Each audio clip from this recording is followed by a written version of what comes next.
네, 정부가 유류세 인하를 검토한 데에는 서민들 부담을 덜어주기 위한 측면이 강합니다. 그러나 벌써부터 차 많이 타는 고소득층만 혜택을 보는 게 아니냐 이런 말들이 나오는데요. 계속해서 손석우 기자와 좀 더 자세한 이야기 나눠보겠습니다. 자, 손 기자. 네.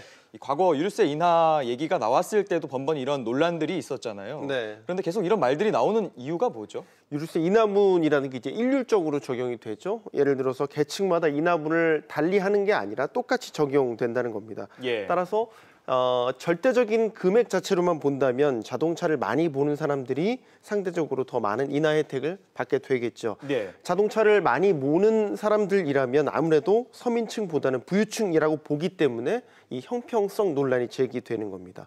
유류세 인하 효과는 서민층보다 부유층에 6.3배 이상 큰 효과가 있다라는 연구 결과도 과거에 나온 바가 있습니다. 네, 손 기자. 그런데 반론도 있죠? 있습니다.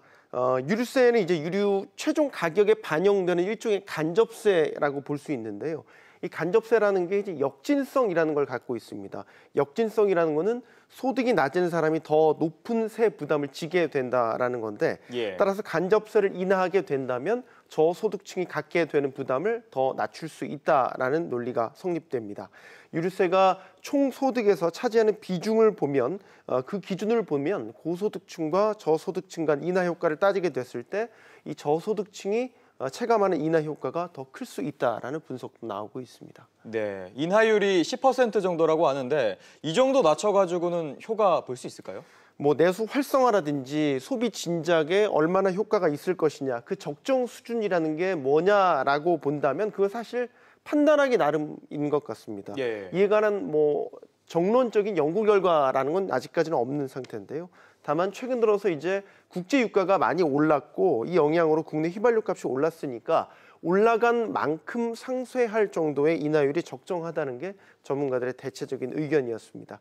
현재 정부가 검토하고 있는 10% 이상 수준이 적정하다는 의견이 많았습니다. 네, 이번 유류세 인하 역시 한시적이라는 조건을 달았지 않습니까? 네. 영구적으로 낮출 수 있는 건 불가능한 겁니까? 예를 들어서 지나치게 유류세 비율을 낮춰서 기름값을 낮추게 된다면 기름을 많이 사용하게 되겠죠. 그럼 예. 문제가 뭐냐? 환경 오염에 대한 부담이 커지게 됩니다. 최근 세계적으로 유류에 부과하는 환경세 등의 세금을 올리는 추세가 바로 이 이유 때문이기도 한데요. 반면에 다른 세수에 비해서 우리나라의 경우는 유류세 비율이 높은 편이고요. 특히 이제 우리나라는 자영업자 비중이 높기 때문에 기름값이 최종 제품 가격에 반영되는 정도가 더 크다라는 분석이 있습니다.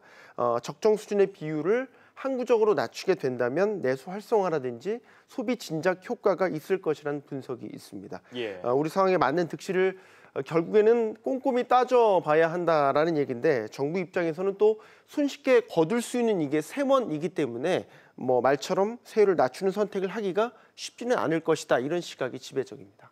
네, 알겠습니다. 손 기자 이야기 잘 들었습니다.